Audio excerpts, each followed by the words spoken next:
like.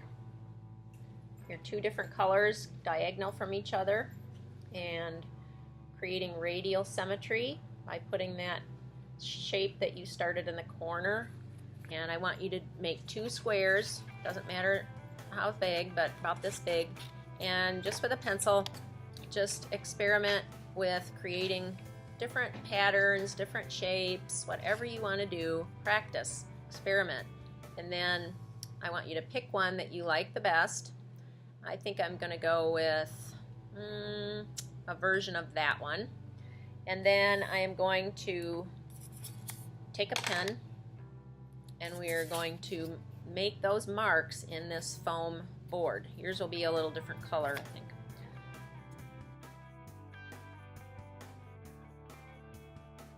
This is just a chance for you to experiment in shapes and what happens in the printmaking process. I've got my plate made. Now I'm going to take some acrylic paint and I'm going to roll it out on the mat, make it nice and even. Just a thin layer. Bring it down and spread it around a little bit. You don't have to spread all of the ink. Leave that for the next print. Just get the brayer, this is called a brayer, nice and loaded up with ink. Put my plate over here. And I'm going to roll it with ink. Make sure I cover all the plate. Try to hold it by the edges. Get the paint on it. And lay it down. You put your brayer down and press all across every corner and across the middle. Press it down lightly. If you didn't get enough ink, then we can go back and do another test. And that was a little bit too much ink.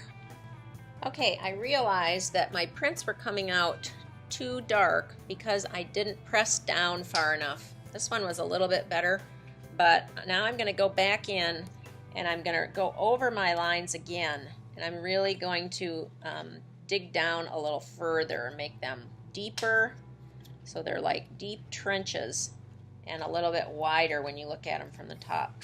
I'd rather that you poked through to the bottom than have you not go down far enough and get the ink clogged in there. So really poke down. If you feel the mat, that's okay.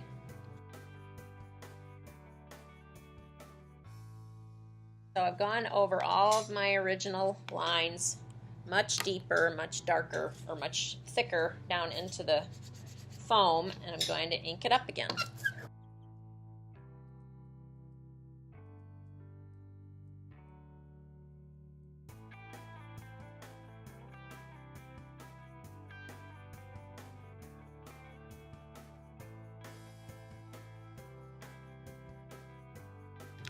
Oh, that's much better.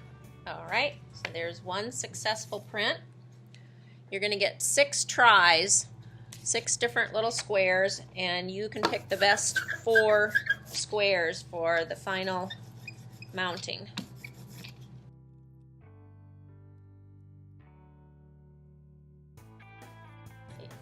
In the very center. So I've got 2 of them made. I'll make 2 more.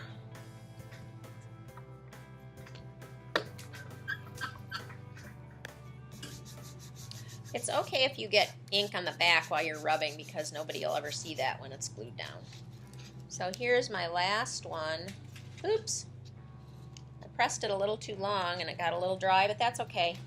Part of the paper started to stick to the plate, but that looks good. I'm happy with those 4 right here. And I'm going to arrange them like that. Once I get them on my board, my mounting paper, each table will get one of these stencils, this piece of red paper, And I want you to put it as close in the middle as you can of the black paper, and then trace around the red stencil with pencil. Okay, that will help you, guide you when you glue it down.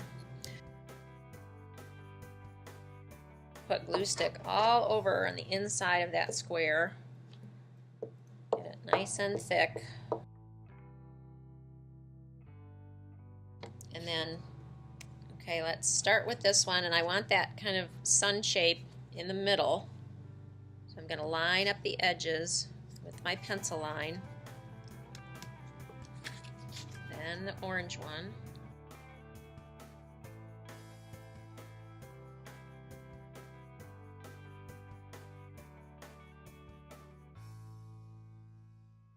And there we have it. So I want you to notice before you start your designing that it works out really nicely if you start in the corner like I did designing here with some kind of a curved shape, or Mrs. Hubbard made this one. She had kind of a straight shape with the lines coming out of it, but something that looks recognizable, like it's coming out from this corner in your design.